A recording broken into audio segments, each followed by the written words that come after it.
দেশের সর্ববৃহৎ প্রকল্প রূপপুর পারমাণবিক বিদ্যুৎ কেন্দ্রের প্রথম ইউনিটের ফুয়েল লোডিং হবে আজ। ইতোমধ্যে সকল প্রস্তুতি সম্পন্ন করেছে সংশ্লিষ্ট কর্তৃপক্ষ।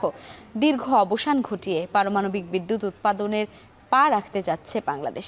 এই নিয়ে পাবনা থেকে যুক্ত হচ্ছেন সহকর্মী মাসুদ রানা। মাসুদ, আজই তো প্রথম ইউনিটের ফুয়েল লোডিং শুরু হবে, প্রস্তুতি কেমন দেখছেন আপনি, আর কর্তৃপক্ষ কি বলছে?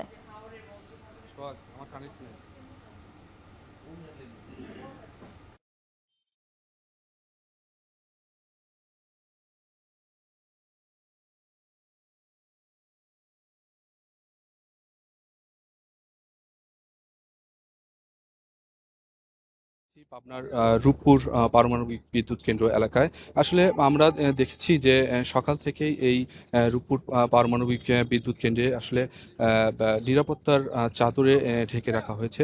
আসলে আজ ৩টা থেকে ৩:৩০ নাগাদ এই রূপপুর পারমাণবিক বিদ্যুৎ প্রকল্পের যে ফুয়েল লোডিং কার্যক্রম সেটি কিন্তু উদ্বোধন করার কথা হয়েছে।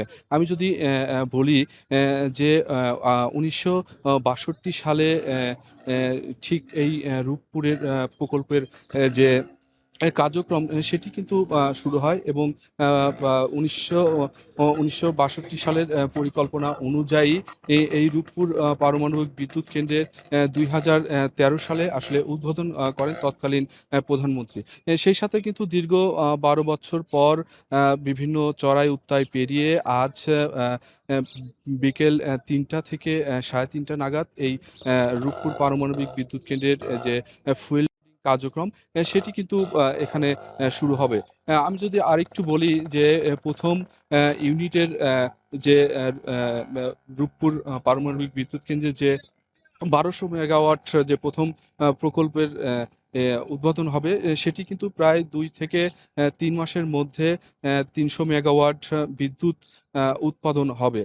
এছাড়াও আমরা এখানে যারা কর্মরত রয়েছে তাদের সাথে কথা বলেছি যে এখন পর্যন্ত তারা সব ঠিক থাকলে ৩টা নাগাদ এই রূপপুর পারমাণবিক বিদ্যুৎ কেন্দ্রে ফুয়েল লোডের কার্যক্রম শুরু হবে। এছাড়াও ৩টায় এখানে বিজ্ঞান ও প্রযুক্তি বিষয়ক সচিব আসবেন।